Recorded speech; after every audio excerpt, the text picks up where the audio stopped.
Isabat para sa tanan. Sabat.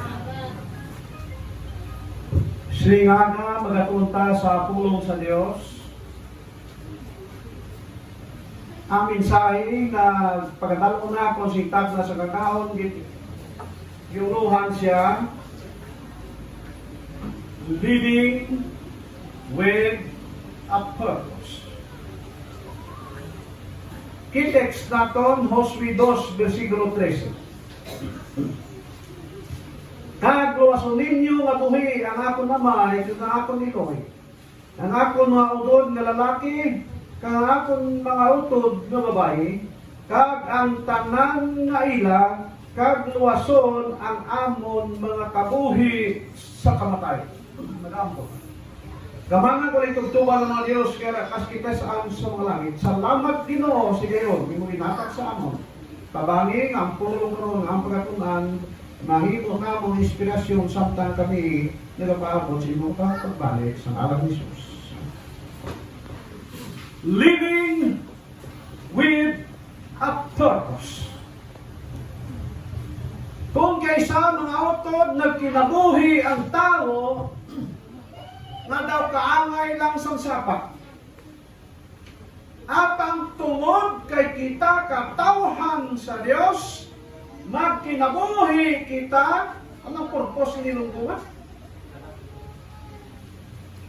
Living with a purpose. Naari kita, nga nabuhi kita, ang Dios may purpose para sa matag isa sa aton mga utod. Ang istorya mga kuturan na gusto na akong dalon sa inyo among kinabuhi ni Rahab. Si Josue, ara pa sila, nagapaabot na ilang atakihon ang Jericho. At ang before sila, siling sa balang kasulatan, si Josue nagpadala sa 2 kabilog nga mga lampitaw, kung mga spies, kung mga intelligence sa aton pa nga panahon karon. Ang purpose amo nga ilang matanaw ang Jericho. Dumdumo naton ang Jericho pinakaunang siyudad sa bilog kalibutan. Ang pader sang Jericho mga utod sumala pa perti kadako o kung kadamo ang pader. Kung ang imong kotse ng mga gagmay lang na kotse, duha ka kotse makaigo digtos pader. Mga bato na siya, aging sampaw-sampaw sa mga taga-Jericho, kagtag-o na siya utod. Kung ikaw magsunod dito, sigurado gid offensive ka katama, ang resulta kamatayon. Kay sa ibabaw sang pader may nagabantay dito ng mga soldado ang mga taga-Jericho. Kalangdanan kung naging padala ni Josue ang 2 ka mga espeha agod na sila manilag sa mga lugar. Ang 2 mga utod, wato sila gipadala nga adlaw pa, medyo hindi na makita ang tao. Ay makitaan ka man sa gwardiya dito. Kag sa pagpadalas sang mga espiha dito mga utod, dito sila nakasunod kag nakadayon sa balay ni Rahab. Ang pamangkot sintak na sa kagahon. Kilala ba sang 2 ka espiha si Rahab? Wala. Nga dito gid sila nagkatuod, coincidental lang ba ito? Hindi. Kay ang Diyos naggiya sa ila na sila makakadto dito sa balay ni Rahab. Ang balay ni Rahab utod sa kilid sang pader sang Jericho. Kilid gid sang pader ang balay ni Rahab. Tungod sila sa pagkadto dito sang mga lampitaw, mga utod sa mga espiha dito, nakigistorya si Rahab sa ila. Si Rahab nagbatong sa ila isip espesyal na bisita. Si Rahab nakakilala nga ining mga tao katauhan sa Dios na mo mga Israelites. Busa gindawat sila ni Rahab. Kag sa panahon sa kagabihon, gintago sila ni Rahab dito sa ibabaw sa katok sa iyang balay. Kaya ang ilang balay di pareha sa aton kung amo ni balay mo taguon ka dito tiri nagumo ang sini. Bato ang ilang balay mo uton. Dito gintago ni Rahab kagintabunan sang ginahimo blag bisti nila, gintabunan sila dito ni Rahab. Versikulo 9. Siring sa balang kasulatan.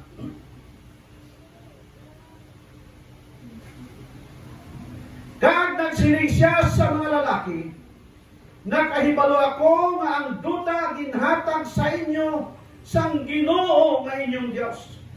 Kag nga ang kahadlok sa inyo nahulog sa amon, kag nga ang tanan nga pamuluyo sang duta nagkalatunaw sa tubangan ninyo. Si Rahab doon, isa sa mga worshiper sang pagano, kay wala sila sing ginakilala nga Dios kaangay sa Israelites.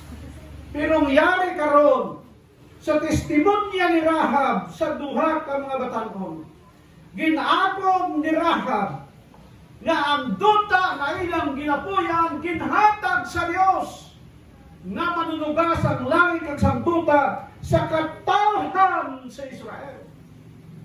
Ang ibang nga mga tao siguro sa ilang panahon wala makahibalo sini.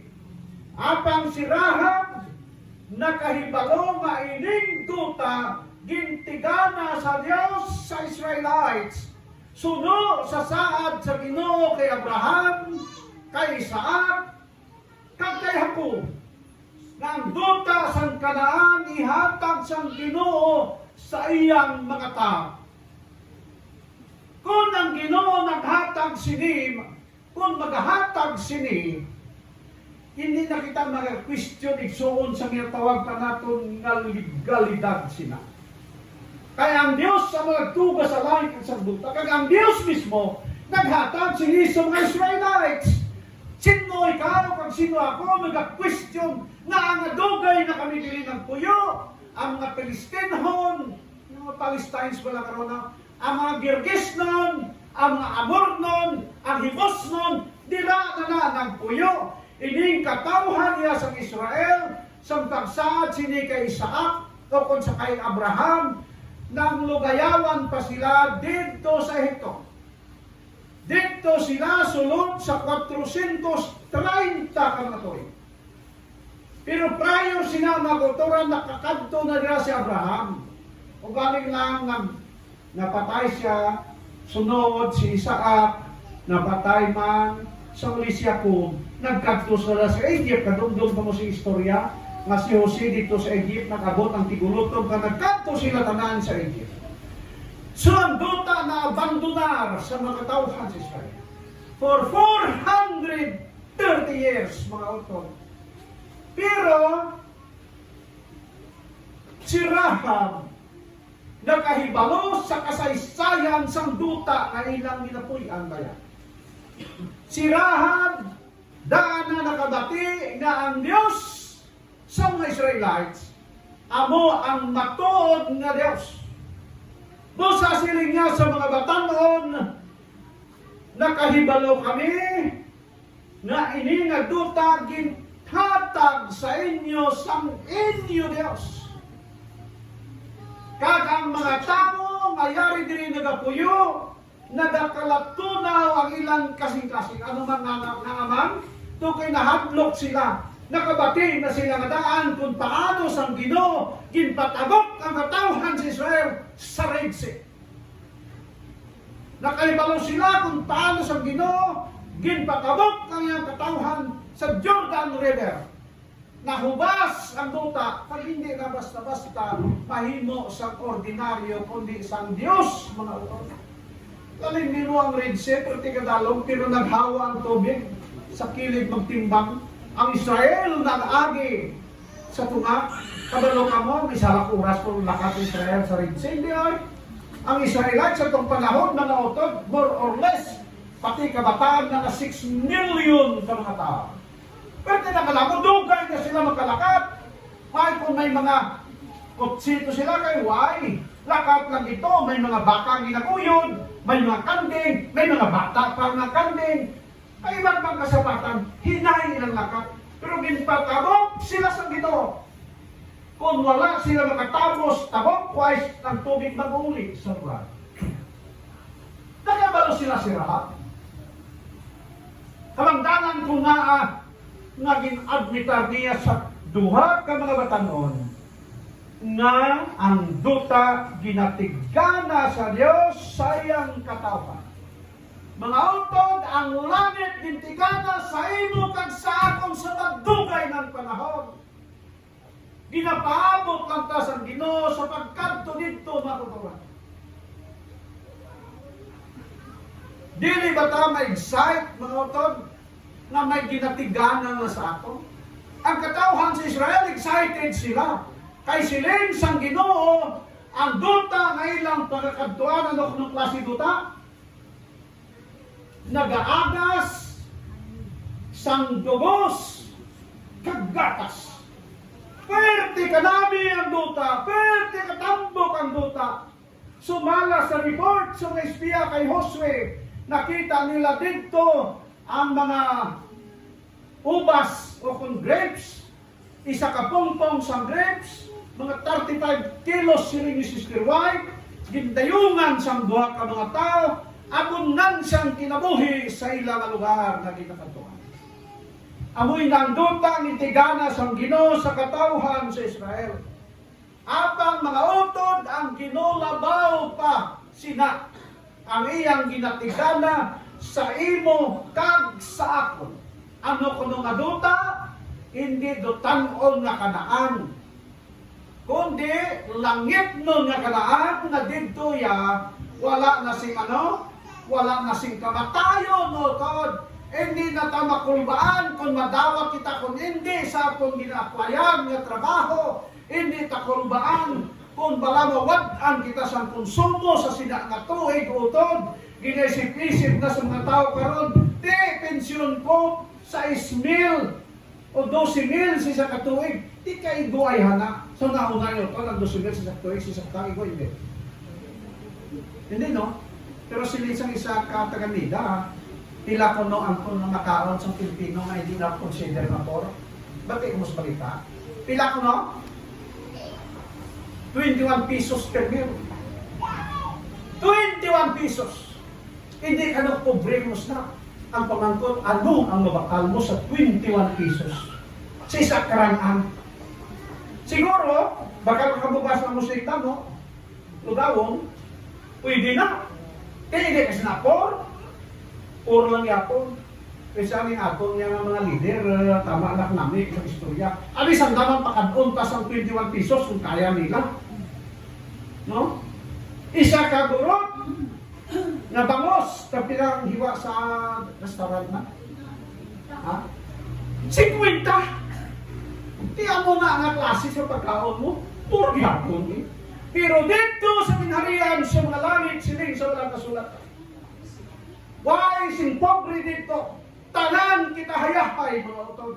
Paglabaws na nan, why asin kamatayon na mag-abot sa atin. Sa kalibutan nga atong ginapuyan, tanan kita may ano? Tanan kita may balatian. Why isa sa aton nga way balatian. Bisan ano ka nga klase sa tao. Katong isa ka adlaw nakita ko ang daw gina-idolize ko ginasiguro na ani ko maki sa iya. Sino na? Babae. Si Celine Dion, parang Canada na siya. Kung kanami, magkakali ba? Pero ay, kalumuoy ka mo. Nagpungko, hindi na siya katindo, hindi mo ang nangyayari. May kwarta. Pero mga utod, bisan nag-ano patas ni kalibutan, damo gihapon kita sing maagyan mga kalisod sa kinabot. Pero nila kita ginaapas sa aton panginahanglan mga utod. Si Rahab, damo sini, para kay Rahab, ang katawhan sa Israel, amo ang tag-iya sang duta nga ilang ginaplasta.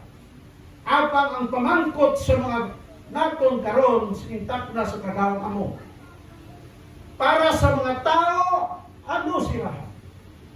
Balka nato nakasaysayan ni Rahab, si Rahab utod isa ka prostitute. Anong prostitute gani sa Cebuano, gani na? Buring. Hindi na buring sa na, karon nga na. Kung sa Ilonggo, dito kas Bacolod, anong tawag ng prostitute? Ha? Alpot, ano mo rito isahan? Nabipak mo na kayong panawang nila. Ano na si Rahab, mga utod? Paano na namin karon sa atong panahon? Kay, daw hindi kayo kalain pamatian. Ano panawag na karon sinang mga tao? Ha? Ha? Hindi na burin, may bagong pangalan karon mo. Entertainer mga utod. Kaya no? Entertainer!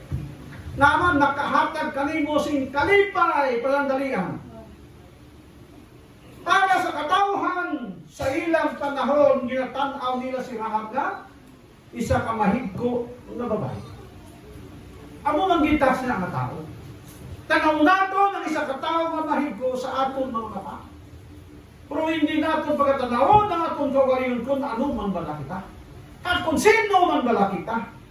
Number 2, ang pananaw sa mga tao kay Rahab, wala sing ginatawag naton credibility. Kabalon ka mo skorte o to. Skorte ha. Kung may kaso gani, magkuha ka sa isa ka witness. Importante witness. Ang imoon sang kalaban na bugado, anong gani ko no? Para nga ang witness ka to, ang iyang witness, hindi pagpakihan, kagdudahan sa judge, bubon ang iyang ano? Credibilidad. No, auto. Bubon. Kaya si Rahab, wala sing credibilidad sa pananaw sa mata. Number 3, wala siya sing buwas damna. Hindi niya ni buwas damna. Kung sa Bisaya ka, why kaog maon ni soon. Walay buwas damlag para sa ila.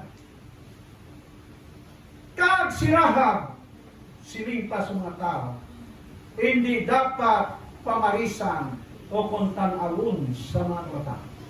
Kung maglantaw ka mo sa televisyon, may ara nga, ano ba rin na? SPG. Ano ba rin iba? PGG. May PG, ano? PG. SPG strict. Tong basta mula. Gabay ng magulang. Oo. Una nga, bawal. Si Rahab, ano siya? Amoy ng pananaw sa mga tao kay Rahab. Apang sa magtasang Diyos, ano? Siya.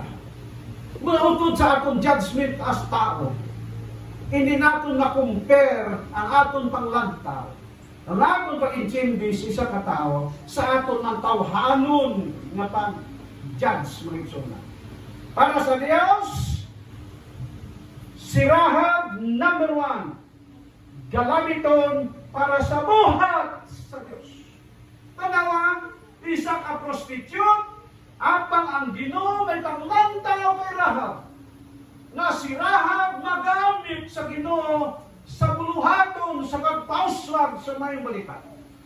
Kung saan din natin ma-underestimate ng isang katao, kung ano man siya, sino man siya, ay sa mata sa Diyos, mahimo nga siya galamiton sa Ginoo.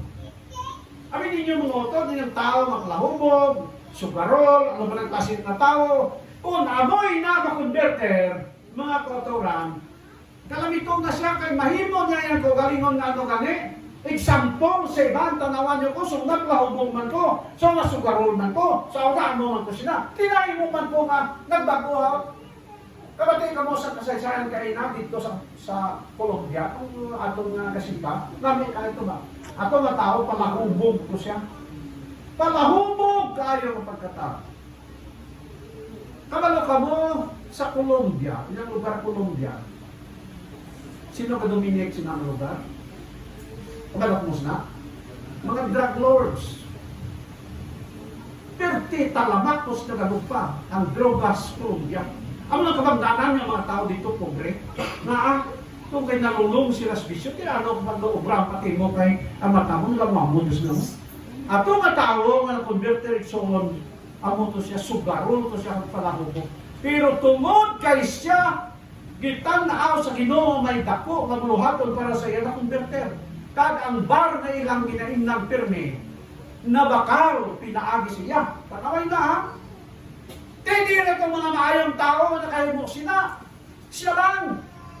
Ako si Rahab mga utod, si Rahab dinatanaw sa Ginoo nga magamit para sa buhat sa Diyos. Kita tanan mahimo magamit sa Ginoo sa iyang buhat kung magpagamit kita sa Ginoo man. Number 2, si Rahab may kasing-kasing nga makabatyag sa kalooy. Tanawa, si Rahab mga utod siling sa Biblia, may kasing-kasing siya na makabatyag sa kalooy. Hosea Kapitulo 2, versikulo 6, ang siligidri. Hatang gindalan niya sila sa ato, kagintago sila nga mga sa mga pinuno sang lino nga ginahantal sa ato.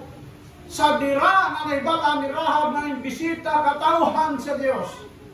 Kung kaya ito luwasa mga igsuna, mga utod, posible ito patyon siya kay pilalang kauras may nag-abot tayo ng mga soldado ng mangkot kung nakita niya ang mga tao. Eh dali mo lang reporting mga utod. Ang inimo ni Rahab, kimbutan niya sa ato kaging tabunan sang hinantal dito. Tanaw, tungod kay si Rahab, naluoy sa mga tao. Si Rahab, bisan pa siya buring mga utod, may espiritu siya sa pagka-maluluyon mga utod. Ano na importante? Dito sa luna igsoon, may ara dito sing pamilya sing nami inyong pamilya ba? Ikaw tersi, ang ito mo tersi nga, maluluyon. Ang laki, asawa ko na, maluluyon. Hansing ko, ako ang pinakanami tani ko nag-apligo ng tatanan sa maluluyon. Ay problema mga utod. Kumahap kanami ka ninyo ba? Puros kamutanan mga maluluyon ng mga tao. Si Rahab, ano sila mga utod?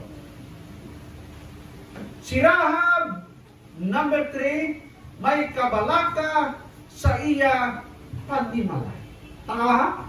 Si Rahab mo rin. Si Rahab, sili pa sa mga tabahid ko. Si Rahab, hindi masaligan. Apang ang versikulo 13 sa Hosea 2 ng siling siya dire, kagluwason ninyo nga buhi ang akon amay kang akon iloy, ang akon mga utod nga balalaki kang akon utod nga babae, kang ang tanan nga ila kagluwason ang amon mga kabuhi sa kamatay. Si Rahab mga kauturan, bisan pa amo sina ang iyang sitwasyon sa kinabuhi, bisan tungod sa mahiggo sa pananaw sa mga tao. Apang ang record na nasugid sa aton na may ara sa sing kabalaka sa iyang panimalay. Ang pulong igsong kabalaka. Kaluoy, siling ni Rahab, di kung magabot ang panahon, sumpa kamo sa akon, na hindi ninyo pagpatyon ang akon amay kang ang akon iloy. Di rin mabasa natin inang text si utod, pero sa background sila ambot ko ng wayhan. Nagapati ka mo, nang ginikanan ni Rahab, ang nanay kag tatay kag mga utod ni Rahab, may ara si maayong mood kay Rahab. Ikaw man kung abi. Ang imong anak buring. Ano ay hang imong pangantaw ikaw be? Hindi ka hanaki. Pahuya-huya ka lang sa pamilya. Di ka rin, no? Pahuya-huya ka lang. Siguro makita natin diri ang pagbuyayaw kanikanan ni Rahab sa iya, tagsang iyang mga kauturan, hindi basta-basta. Apang sa pihak sining tanan na pagpakamalaot sa iya, nagakabalaka siya sa maabdan sa iyang panimalay. Tanawa na? Mahigko, pero may kabalaka sa iyang panimalay. Siling ni Rahab, kung magabot na kamo diri, ginahangyo ko sa inyo, hindi nyo pagtatyo ng akon iloy kang akon ama. sa mga bata, sa atong panahon, sige mo kaki, bata mo, ano siling na mga bata, patay ka padaan. Nandun lang pa klaseng marami. Eh, damo pati mo ito, binabuyayaw, ginahambal sa bata, pero ito mga bata, dahil din na ito, tamang gitami ka pa. Katong ito. Ang ginikanan, hindi gusto ang bata, maglaing kaya. Di siyempre, hambalan mo. Si Rahab siguro, hindi lang hambal na natural na hambal, siguro ginabuyayaw sa iyang nanay, iyang tatay, kaya nagapahuya-huya. Ang wala na bagay siyang maginikanan, ang bata na nagapahuya-huya lang sa ila, ang mga bata ang magaluwas sa ila sa kamatayan. Kung kanina nga hindi natin matag-ang kung sabi ni siya pa, ang mahimong resulta mga kapatid. Di siling ni Rahab sa ila, kung mahimo, hindi niyo pagpapya akong iloy, kang akong amay, akong utod ng lalaki, akong utod ng babae, kang tanan nga yara na sa ila. Kung singalong mga utod, si Rahab sa sinang panahon, nahimo siya nga missionaries ang Ginoo sa iyang nakoto. Ang nagani siling ni utod kay na, kay Diyo, kinangam nga, ikaw sa imong panimalay, ikaw mahimong missionaries sa imong panimalay. Sa isang katao nagdawat sa Ginoo, pinin niyo, ang pananaw sa ibang kay Wanos na kaintindi, lain ka na yan. Diba niyo? Huwag ka nakwinta! Kaya nahimo ka ang bigista. Pero ang wala nila, hindi ikaw nakakilala sa kamaturan.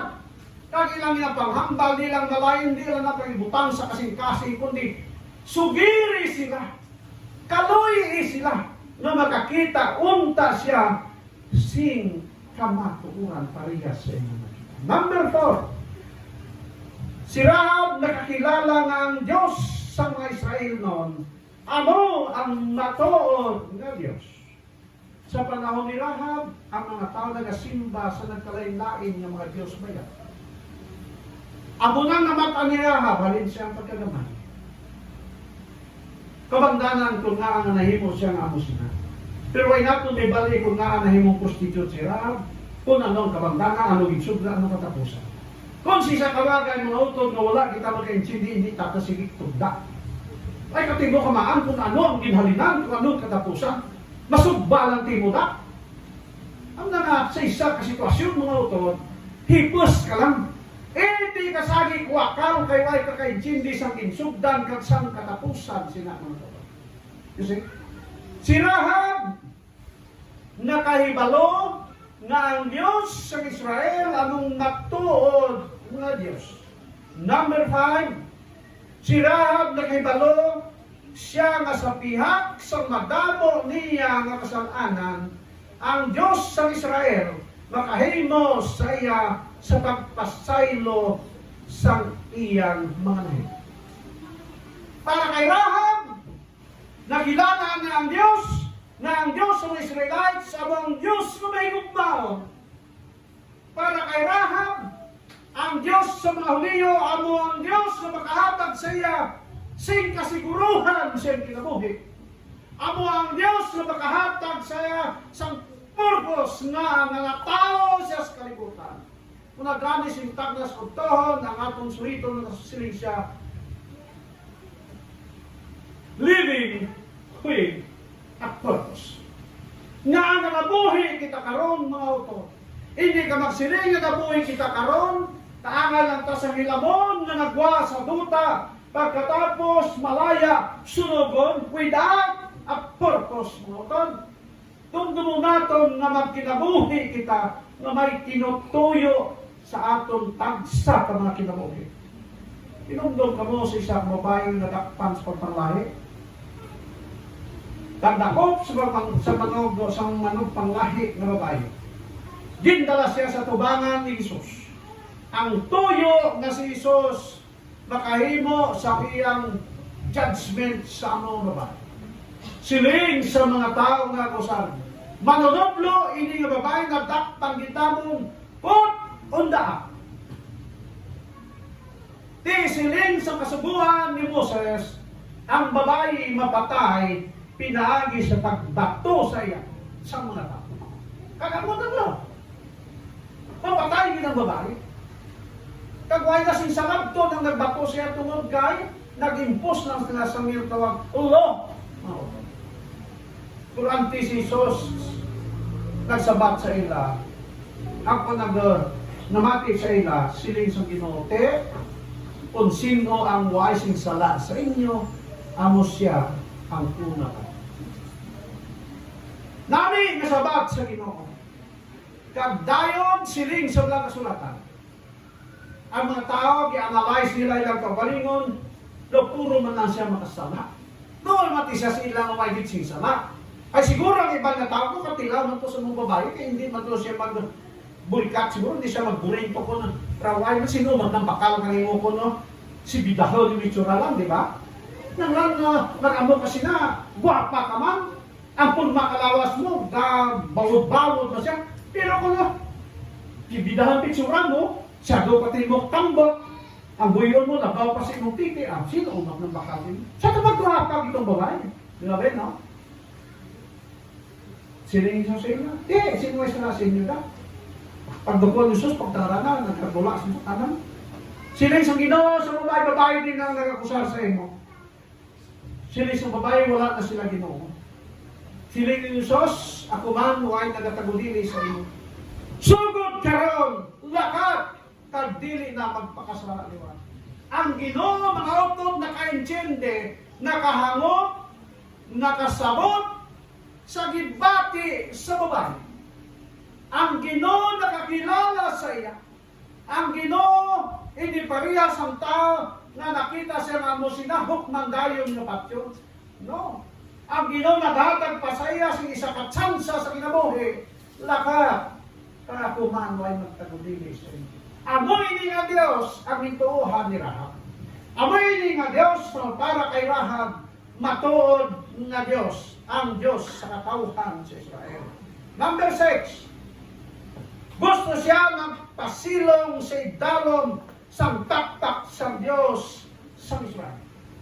Kanami kay Rahab, ang katauhan sa Israel nagatagiya sa ilang duta nga ginapuyan, apang bisan pa sa sina mga utod, gusto si Rahab magpasilong sa taktak sa Diyos sa Israel. For God is God of all people. Mga tod, ang Diyos ang tanan nga tao, kaya ang tanan mga kaliwat ni Abraham. Aliwat na nagkinahanglan sa pag-intindi sa Ginoo sila. Number 7, handog niya nga nabilin nga mga tinuig sang iya kinabuhi, iya kinabuhi nga may purpose. Ang pamangkot sing taknas ko. Puntang isa-isahon takapmangkot ang kadaysa. Di ba tak sa bakit? Ang pamangkot. Pila na lang katuig ang imri ko. Posterder, at siya ko, pira na to, ay mawala kas kabutan. Hindi, gipagkusili nga pa rin, no? Kasi Benman, siguro, pasili ka ti, kasi mga 80 pa ito, pinakaroon yun. 30, 80, sinutugis siya mo. Pwede ka, gapanagkali ka sulit baray ka. Pwede na. Para kay Rahab, huwag siya nabalo, kung saan mo siyang patay. Apang ang nabilin siya yung kinabuhi, mas siling pa niya, igakabuhi niya, nga may purpose. So, masiling sa aton nga topic sintag na sa kontrol, living with a purpose. Otod, nakalandong lang mo. Ang pirmi ko nang nakatapon kung adlaw lang, kung tungkol ko. Kung ko, di ko ano man lang atong kinabuhi is kalibutan, istorya ng suba. Kailan ano atong kinabuhi is kalibutan? Pagkaaga, ano ka? Patikan. Di ba? Pagkaustigaan kung ano ka, tapos kaon. Pagkatapos, maligo. Pagkatapos, mawag di ba sternim? Kaya parang may pasunod ka ng pagkaon na. Pagkaugto, tikaan naman. Dayon, kaon. Tapos kaon, poiway, tulog gamay. Pagkahapon, balik naman sa rubrahon.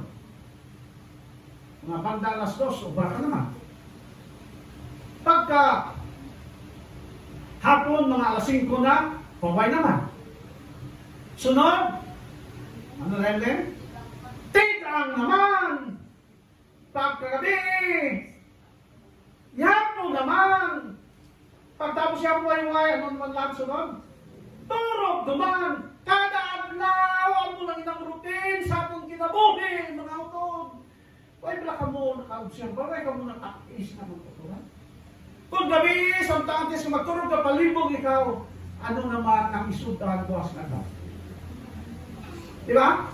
Ano naman luton pagkawas?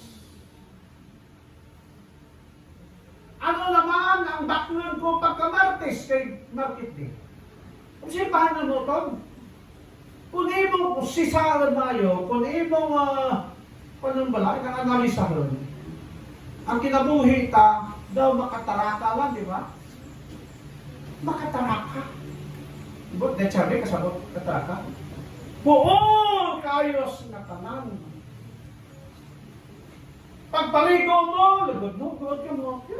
After 10 years, hindi mo sa naman yung akong kamot, parang tunod-tunod na mga gamay.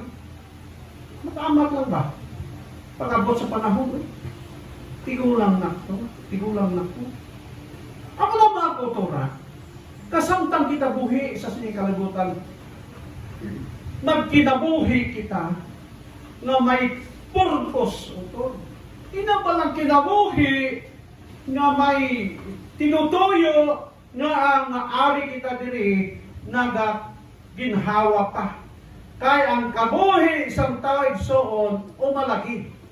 Kag hindi na kita makabalik sa nakligan. Kung nag-edad ka karon 50, hindi ka kabalik kung mahilo kang 20 na edad mo. Kung nag-edad ka karon na wala ka ng ipon, hindi ka nakabalik kung may ipon ka na. Kung may unto ka man galing hinuraman sa dentista mo, ito na. Kung nagkinabuhay ka sa unang anabi mong mata, pag-abot sa 40 ka mga tuig, nag-edad ka na 60, hindi mo nag-edad na mabalik ang imong mata namin. Sino nakabalik siyang kinabuhay so? Luwas na sa itong inakilala nila nga Diyos nila dito sa pan. Yun nga itong lugar to sa may Surigao to. Ano ito? Anong isla to? Sa Siargao? Pero hindi ito ba? Oo. May aral to kung tao ay nagamangam. Ay kung mangam na siya, magpatay siya. Ay, nalusot. Bata naman. Among nakagapon na siya. Yung tuwo ko may among siya. Hindi. Bata na to na. Tago-tagoon na daw. Amo na niliwat siya. Huwag na nabalaan. Gusto tuod daw tuod ang tao. Nag-aidaran din na niya. Pusa, sa puntang kita, alis kalibutan. Live with a purpose. Magkinabuhi kita na may tinutuyo mga utod. Number 8, handong ni Rahab nga sa palabuton pa nga mga panahon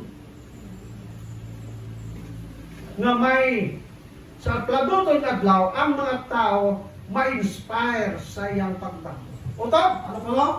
Handong ni Rahab nga bisan tuod siya mo sinang at klaseng babae apang iyang handong mo nga kung madula na siya sa kalibutan may handumon ng ibang nga tao ma-inspire ang ibang nga tao pinagi sa iya.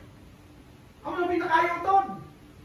Siguruhong ta na atong kinabuhi na mahimong inspiration sa mga tao sa ulihing mga adlaw. Kay whether we like it or not, mga kautoran, madula ta sa kalibutan.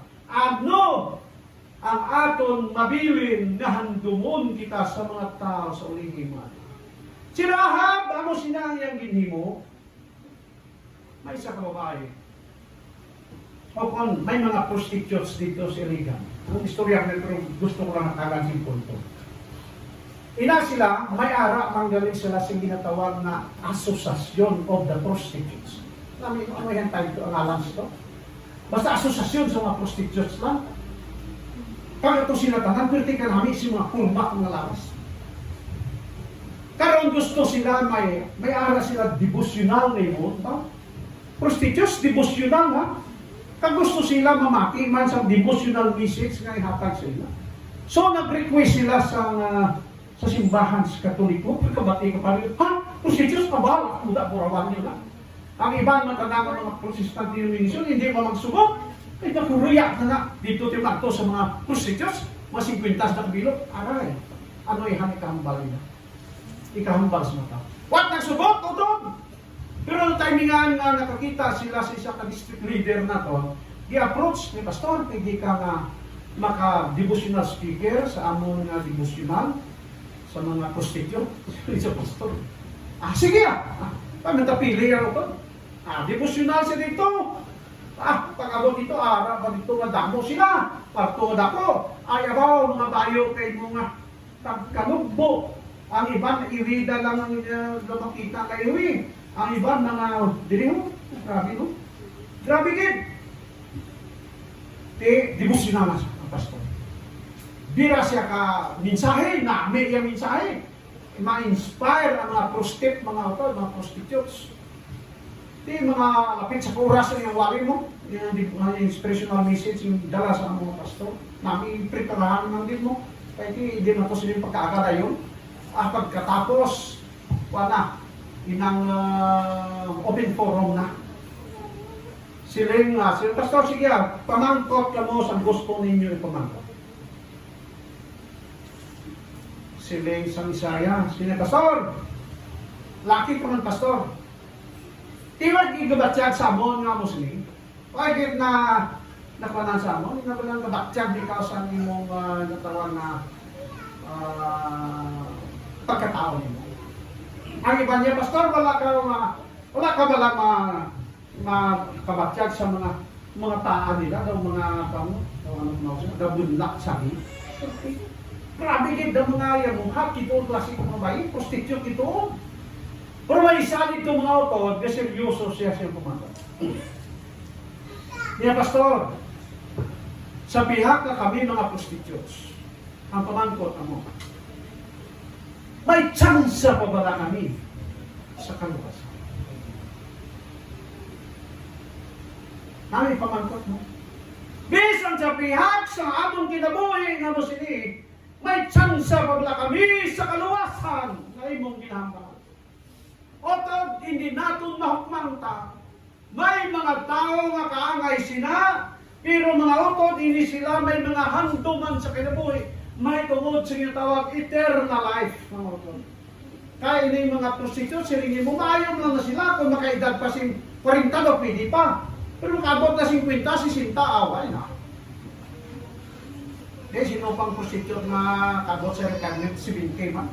Okay na eh. Ano-ano man lang durian man? Ulitan man lang durian. Why? Pero hindi siya, may ara siya sing handong sa kinabuhi. Number 1, kag madamo pa ang matagan si Pagla. Si Rahab, gusto niya nga madamo pa ang matagan sang paglaom sa kaluwasan. Nakarundon ka mo sa duha ka mga tao midlan sang cross of Jesus. Ang isa nagtamay kay Jesus, pero ang isa nagsiling, Ginoo, dumako kung ara ka na sa imong preso. Duha ka mga kriminal. Ang isa nagtamay sa Ginoo. At ang isa may handom sa kaluwasan. Bisan anong klase sa tao mga utod, hindi naton sila mahukman tungod kay sila nagahanduman sa langit na atong tagulungan mo. Si Rahab, amo sini ang iyang handom. Tungod kay ginhimo ini ni Rahab. Tungod kay ginpakita ni Rahab ang iyang gugma sa iyang isig katao. Si Rahab, siyang pagkatao siguro, why gito siya naghuna-huna nga ang Ginoo magabalos sing sobra-sobra nga pagpakamaayo para sa iya. Balos nga wala di ginahuna-huna bisan pa sa mga tao sa kalibutan.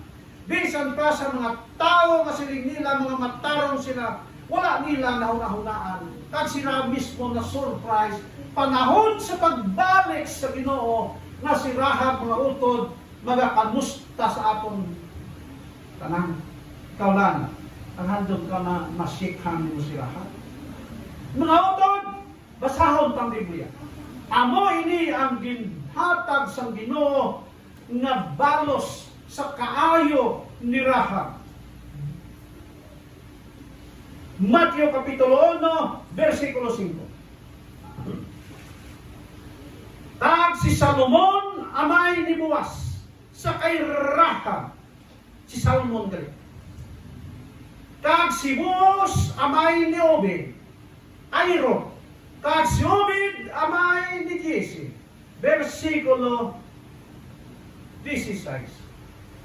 Tag si Jacob amay ni Jose.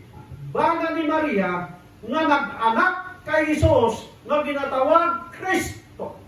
Tandaan ninyo mga utod, ginunahuna pala ni Rahab na siya agihan sa Mesiyas kalibutan. Tungod kay siya makasasala, at ang record nagsugid sa aton na ang Jesus na maghatag kaluwasan sa makatauhan sa kalibutan, nag-agi sa kaliwat ni Rahab. Isa ka prostitute, pero dito nag-agi ang manluluwas sa kalibutan. Ang pamangko. Ano ang rason na nagkinabuhi ka sa sining kalibutan karon? Ano ang kinabuhi na dapat nimo igakabuhi? Ikaw lamang ang makasabat siya. Kung gusto nimo magkinabuhi, huwag ako. Ang Diyos magkakamusa.